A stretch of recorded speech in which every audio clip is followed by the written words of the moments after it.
As a parent, it's tough to even imagine what it would be like to hear you are trusting a convicted sex offender with your kids. Just one day after Fox 5 broke the story, we have some big results, but we must warn you, some of the details are very disturbing. I'm floored, definitely. He may have been floored, but it didn't stop this dad from taking his little boy into class at the Gem Shotokan Karate School in Glendale, Queens, where a registered sex offender leads karate class for kids. The karate teacher we're talking about is Edwin Rodriguez.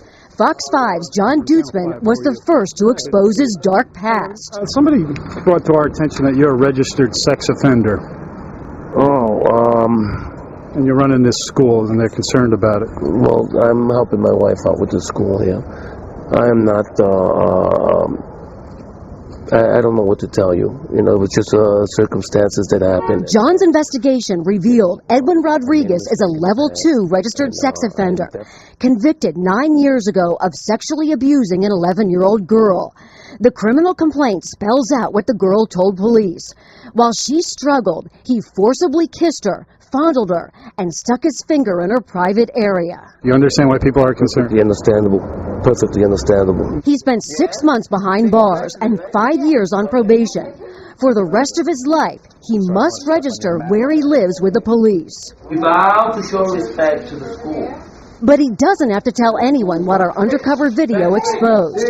He works at this karate school and teaches kids. As soon as Fox 5 uncovered the facts, a team of experts began organizing to get the word out. Parents have a right to know this information. Laura Ahern is the executive director of Parents for Megan's Law, a community watchdog group and advocate for children. Tonight, she's making sure parents here are warned. He sexually assaulted an 11-year-old female. Well, like, what's not aware of that? If you're aware that Sensei Rodriguez is also a convicted sex offender? Ahern's team notified the local precinct, and the NYPD had officers on hand, while she handed out a special kit that parents can use to talk to their kids, and a list of local resources for families who might have concerns. Have you ever felt uncomfortable, and that's where they might detect something? And if they did, it would be a good idea for them to reach out to one of those resources that we gave them. When Fox 5's John Dutzman tried to get Rodriguez's side of the story, he didn't say much about his dangerous history. At this moment, I don't care to elaborate on this unless I have some kind of counseling from my attorney or something. I made a mistake in the past, and I am definitely not a child molester. I'm definitely not a pedophile. But after Dutzman left, according to a member of his staff, Rodriguez did start talking to staff and parents. He actually spoke to us and informed us that of the incident. Michael Salimi is an assistant at the school.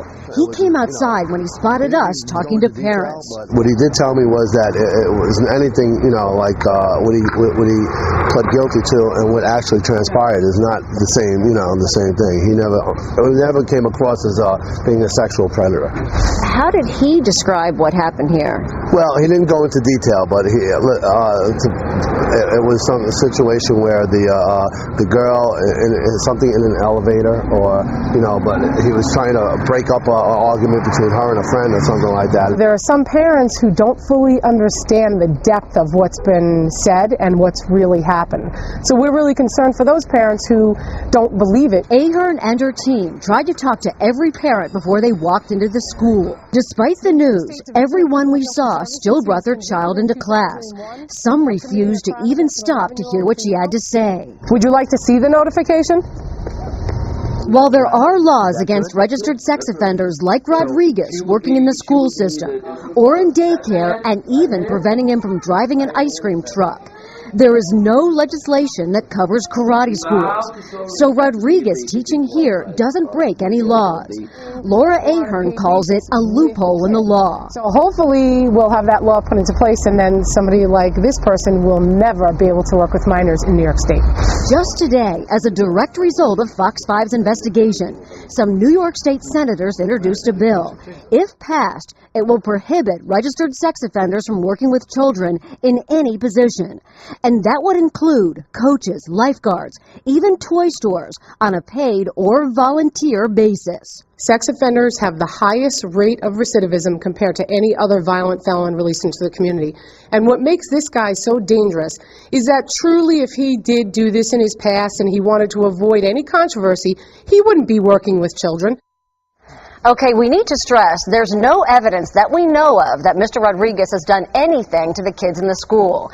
And while our undercover cameras were there rolling, we saw several adults also watching that class.